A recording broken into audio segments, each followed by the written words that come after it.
दुनियार सबुठारु मूर्ख से होइथांती जे निज घरर टंका आलमारीर चाबी केउठी अछि चोर को निजे कहि दैथांती। आउ एही भूल आपण प्रतिदिन करछंती। आपण जहाको संपर्क भाबी निज खुशी विषय कहउछंती वास्तव रे आपण निज खुशी रे नजर लगाइबा पई सेमानको निमंत्रण देउछंती। आपण आज एमिति 5टी कथा विषय जानिबे जहा जदि आपण कहिदेबे त आपणक उन्नति बर्बादी रे परिणत हेबाको समय लागिबा नहीं।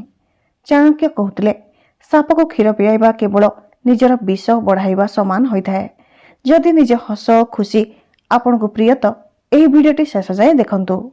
एही कथा कटु होई पारे किंतु निराट सत्य अटे।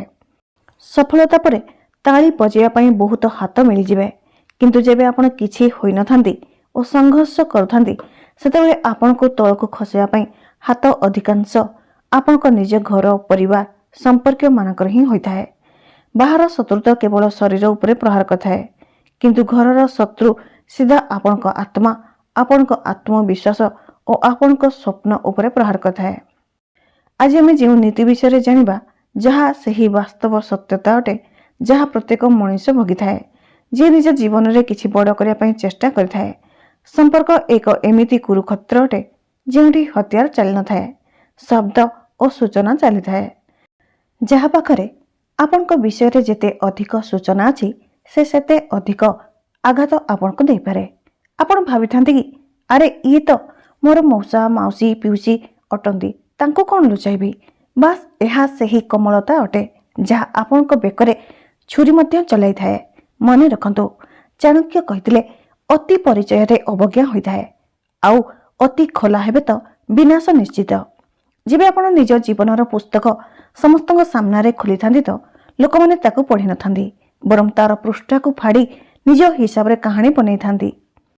आज आपण सही 5टी ताला विषय जानिबे जहाको आपणक निज मुहरे लगाइबे। जदि एथि मध्यरु गोटी भी ताला खोला रखिबे तो अर्थात मुह खोली कहिबे तो आपणक उन्नति आपणक टंका आपणक मानसिक शांति चोरी होई जीव निश्चय। तेबे चलंतु जानिबा सर्वप्रथमे सबुठारु घातक ताला विषय रे अर्थात जहा काहाकू कहिबे नहीं ताहा अधिकांश लोक जोश रे आसी खोली दियंती बा कहि दियंती आ पूरा जीवन पश्चाताप करथांती। प्रथम गुप्त नियम निज चाल को भूत परि अदृश्य रखंतु। चाणक्य नीति रे कहा जायछि कि जहा आपण मनरे भाबिचंती ताकू बाणी रे केबे भी प्रकट करंतु नहीं जेबे पर्यंत ताहा पूरा न हो जाइछि। किंतु आमे कोन करंती जदि हम मस्तिष्क रे गोटिए आइडिया आसी थाए तो आमे जदि कोनसी नुआ बिजनेस स्टार्ट करिया पई भाबी थांती तो अबा नुआ किछि संपत्ति किनिया पई भाबी थांती तो आउ एही कथा पेटरे रखि पारंती नहीं।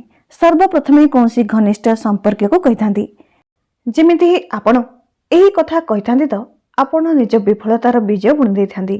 काहेकि ना जेबे आपण काहाकू निज प्लान विषय कहि थांती आउ से जेबे ऊपर देखाणिया बाहा बाहा कर दियंती तो आपण को खुशी लागि थाए जहा काम हेला परे लागिबा कथा। आपण को मस्तिष्क शांत हो जाए आपणकर किछि करी देखेबार भोक मरि जाए आउ आपण सही जोश सह पूर्व परि परिश्रम करि पारंती नाही।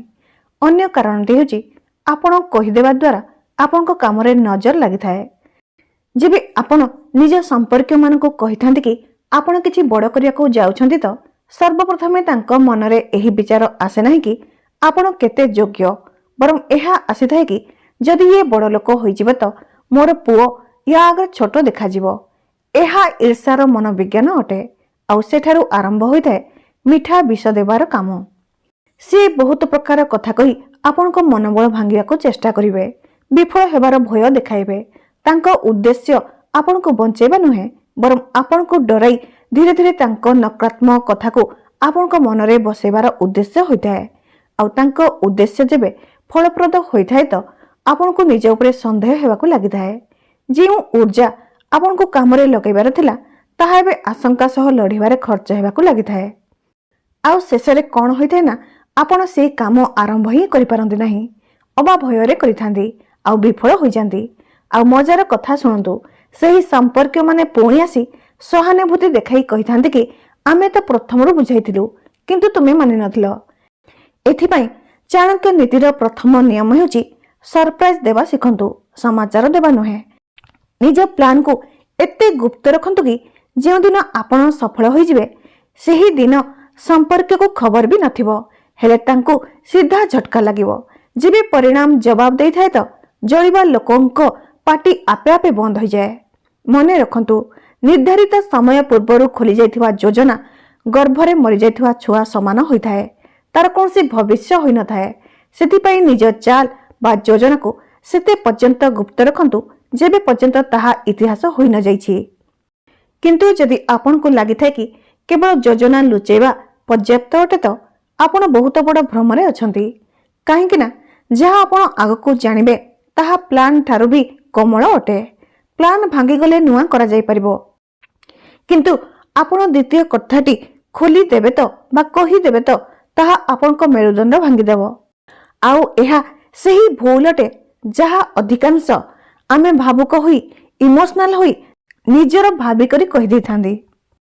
ଦ୍ୱିତୀୟ ଗୁପ୍ତ ନିୟମ, ନିଜ ଦୁର୍ବଳତା ଓ ଦୁଃଖର ବିଜ୍ଞାପନ ବନ୍ଦ କରନ୍ତୁ।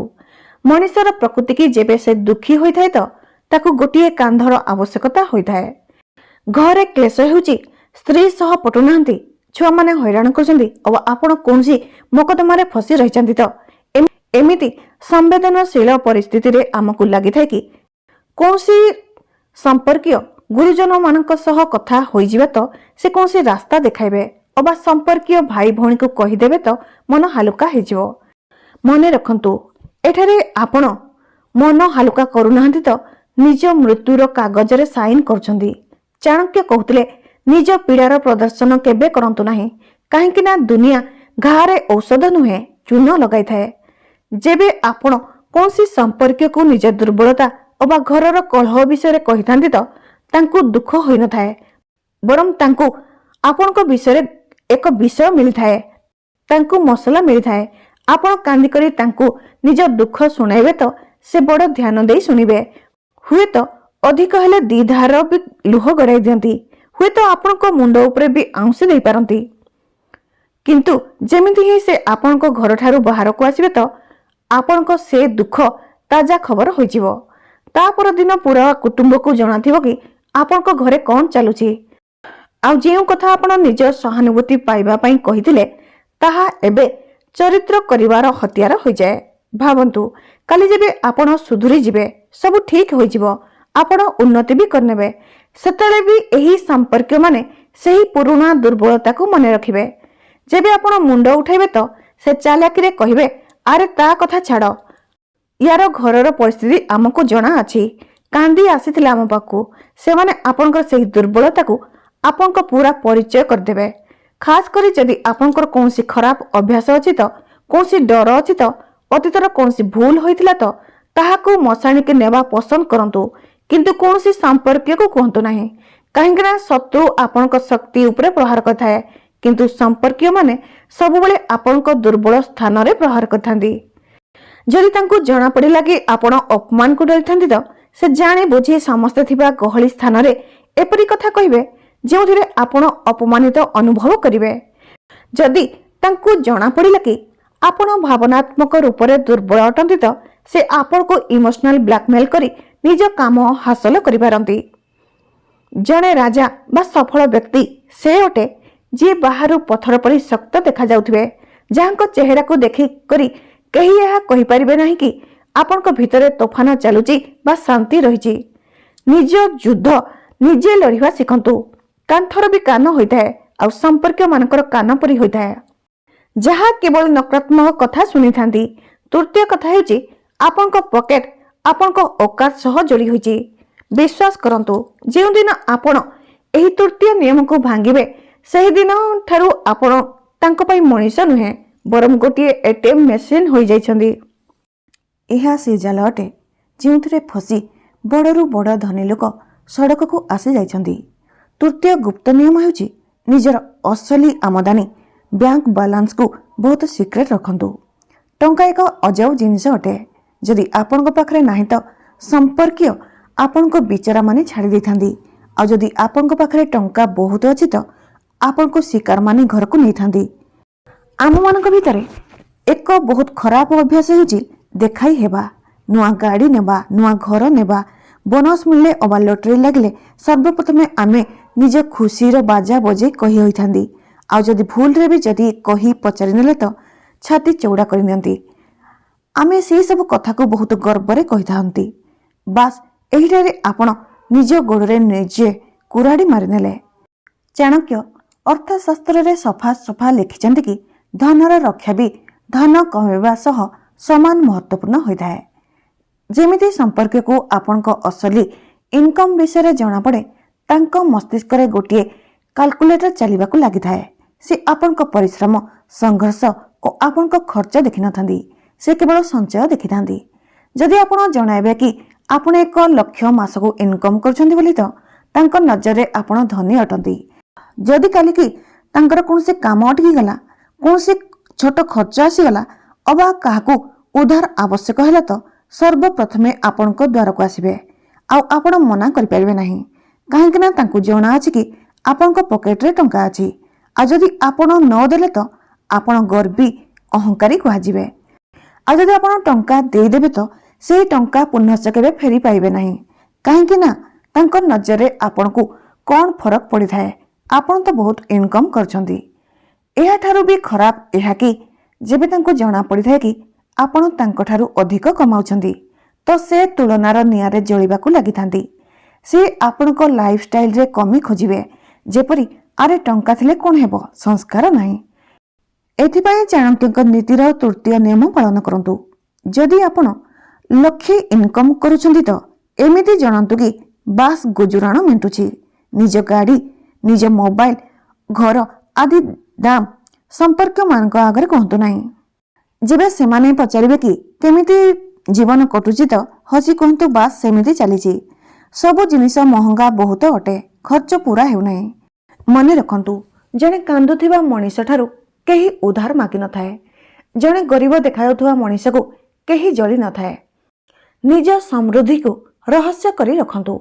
ତାଙ୍କୁ ଅନୁମାନ ଲଗାଇବାକୁ ଦିଅନ୍ତୁ, କିନ୍ତୁ ସତ୍ୟ କେବେ କୁହନ୍ତୁ ନାହିଁ। ଯେଉଁଦିନ ସେମାନେ ଆପଣଙ୍କ ବିଷୟରେ ଜାଣିଯିବେ, ସେହିଦିନଠାରୁ ଆପଣଙ୍କ ଶାନ୍ତି ଓ ସୁରକ୍ଷା ଦୁଇଟି ଯାକ ବିପଦରେ ପଡ଼ିଯିବ। ଚତୁର୍ଥ ଗୁପ୍ତ ନିୟମ ହେଉଛି ନିଜ ଦାନ ଓ ନିଜ ସାହାଯ୍ୟର ଗୁଣଗାନ କେବେ କରନ୍ତୁ ନାହିଁ। ଏହି କଥା କିଛି ଅଜବ ଲାଗିପାରେ, କିନ୍ତୁ ଏହି ଚାଣକ୍ୟଙ୍କ କୂଟନୀତିର ସବୁଠାରୁ ଗଭୀର ଭାଗ ଅଟେ।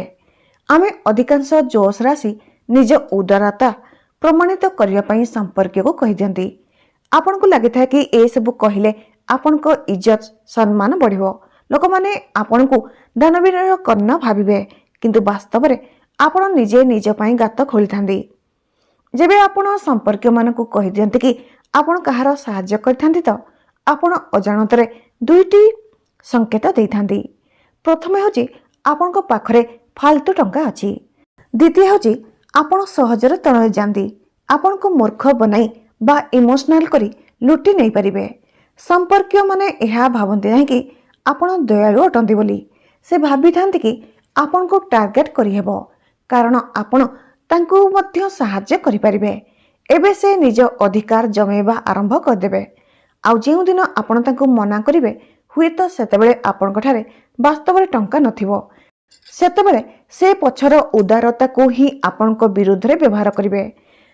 ଦୁନିଆ ପାଇଁ ତ ବଡ଼ ଦାନୀ ହେଉଛ, ଆଉ ନିଜ ଲୋକଙ୍କ ପାଇଁ ମୁଠି ବନ୍ଦ କରିଦେଉଛ। ଆପଣଙ୍କ ପୂର୍ବର ଉଦାରତା ଏବେ ଆପଣଙ୍କ ଗଳାର କଣ୍ଟା ହୋଇଯିବ। ଚାଣକ୍ୟ କହୁଥିଲେ ଗୁପ୍ତ ଦାନ ହିଁ ମହାଦାନ ଅଟେ। ଯଦି ଆପଣ କାହାର ସାହାଯ୍ୟ କରିଛନ୍ତି ତ ସେହି କଥାକୁ ସେଠାରେ ଦବାଇ ଦିଅନ୍ତୁ। ଡାହାଣ ହାତରେ ଦେଲେ ଯେମିତି ବାମ ହାତକୁ ଜଣା ପଡ଼ିବ ନାହିଁ। ସମ୍ପର୍କୀୟମାନଙ୍କ ସାମ୍ନାରେ ସବୁବେଳେ ଏପରି ରୁହନ୍ତୁ କି ଆପଣ ନିଜେ ଅସୁବିଧାରେ ରହୁଛନ୍ତି, ଆଉ ଅନ୍ୟର କ'ଣ ସାହାଯ୍ୟ କରିବେ। ଯେବେ ଲୋକଙ୍କୁ ଲାଗିଥାଏ କି ଆପଣ ଶକ୍ତ ଅଟନ୍ତି, କଞ୍ଜୁସ ଅଟନ୍ତି ଅବା ନିଜେ ଚିନ୍ତିତ ରହୁଛନ୍ତି ତ ସେ ଆପଣଙ୍କଠାରେ ଆଶା ରଖନ୍ତି ନାହିଁ। ଆଉ ଯେଉଁଠି ଆଶା ନାହିଁ ସେଠାରେ ନାଁ କହିଲେ ଝଗଡ଼ା ହୋଇନଥାଏ। ନିଜ ଦୟାଳୁତାକୁ ନିଜ ଦୁର୍ବଳତା ହେବାକୁ ଦିଅନ୍ତୁ ନାହିଁ। ତାକୁ ଗୁପ୍ତ ଶକ୍ତି ପରି ବ୍ୟବହାର କରନ୍ତୁ, ନା କି ଆପଣଙ୍କ ପ୍ରଶଂସା ପାଇଁ କରନ୍ତୁ। ପଞ୍ଚମ ଗୁପ୍ତ ନିୟମ ହେଉଛି ନିଜ ଘରର ଭେଦ ଦୁର୍ବଳ ପରିସ୍ଥିତି ବିଷୟରେ କୁହନ୍ତୁ ନାହିଁ। ସମ୍ପର୍କୀୟ ସବୁବେଳେ ଆପଣଙ୍କ ଘରର ଗୁମର କଥା ଜାଣିବାକୁ ଆଗ୍ରହୀ ହୋଇଥାନ୍ତି। ସେ ସବୁ କଥାରେ ପଚାରିଥାନ୍ତି। ତାଙ୍କ ପ୍ରଶ୍ନ ପଚାରିବା ଗୁପ୍ତଚର ପରି ହୋଇଥାଏ। ଯଦି ଆପଣ ଭୁଲରେ ବି କହିଦେଲେ କି ହଁ ଭାଇ ଭୁଲ ସଙ୍ଗତିରେ ଫସି ଯାଇଛି ଅବା ସ୍ତ୍ରୀ ସହ ଭଲରେ ପଟୁ ନାହାନ୍ତି, ତ ବୁଝି ଯାଆନ୍ତୁ କି ଆପଣ ତାଙ୍କୁ ତାଲାର ଚାବି ଦେଇଦେଲେ। से सही दुर्बलता को माध्यम करी आपणक भाई को आपणक स्त्री विरुद्ध रे भटकाइबे। आपणक स्त्री को कान रे आपणक कथा पकाइबे अबा सही कथा को समाज रे समस्त को कहिदेबे हेले आपणक सम्मान माटी रे मिसी जिवो। चाणक्य नीतिर सबुठारु मुख्य भाग होची एकजुट देखाइबा, अर्थात घर भितरे बासन केते भी बाजुना काहेकि किंतु बाहर लोकंक सामना रे सबुबेले एहा देखांतु कि आमे समस्ते एक अटु, समस्ते खुशी अछु, समस्ते मजारे अछु। जेबे बाहर लोक देखिथांती कि एही परिवार कोनसी फाट नाही तो तांकु लेप देवार जगह मिली न थाए। निज परिवार निंदा संपर्क को सामना रे करिबा निज गोड़े कुराढ़ी मारिबा परी होइथाए। काहेकि ना आजी आपण निंदा करदेबे, काली आपण निज परिवार सह पुणी एक होइजिबे, किंतु से संपर्कीय सही कथा को केबे भूलिबे नाही, आउ समय आसिले ताकू हथियार परी व्यवहार करिवे। एथिपाई निज घरर चारिकांथ भितरे निज घरर सतकू रखंतु, केबे भी बाहर पवन बाजिबाकू दियंतु नाही। एक बंद मुठी परी रुहंतु, जेउथिरे शक्ति भी अछि आउ रहस्य भी अछि। रहस्य ही शक्ति अटे। एहा थिला चाणक्यंकर 5टी गुप्त नीति गुड़िक। निज योजना गुप्त रखिबा, निज दुख और दुर्बलता को गुप्त रखिबा, निज असल इनकम को गुप्त रखिबा, निज उदारतार डिंडिम पिटिबा नहीं और निज घरर भेद गुप्त रखिबा। मने रखंतु संपर्क खराब होई नथांती, किंतु ईर्षा और स्वार्थ मनीष को अंध कर दिए। जेबे आपण एक खोला पुस्तक होई जानती तो आपण निज शक्ति तांकू देई देई थांती, किंतु जेबे आपण एक रहस्य होई जानती तो आपणक शक्ति निज हाथ रे रखि थांती। एक रहस्यमयी मनीष को प्रत्येक केही डरी थाए, सम्मान करि थाए और तांको विषय भाबी होताए। आज ठारू आपण निज पार्टी रे ताला लगे दियंतु, लोकन को केवल परिणाम देखिବାକୁ दियंतु, प्रक्रिया नुहे। जेबे से माने आपण को उन्नति देखिबे तो चकित रहि जिवे। तांको बुझा पड़िबो नाही कि एहा केबे हेला, केमिति हेला, आउ एहा होची आपणकर असल विजय। आजिर भिडियोटी आपनको किपरि लागिला कमेंट करी जणांतु। भिडियोटी को like, comment, share and subscribe करंतु। धन्यवाद। नमस्कार।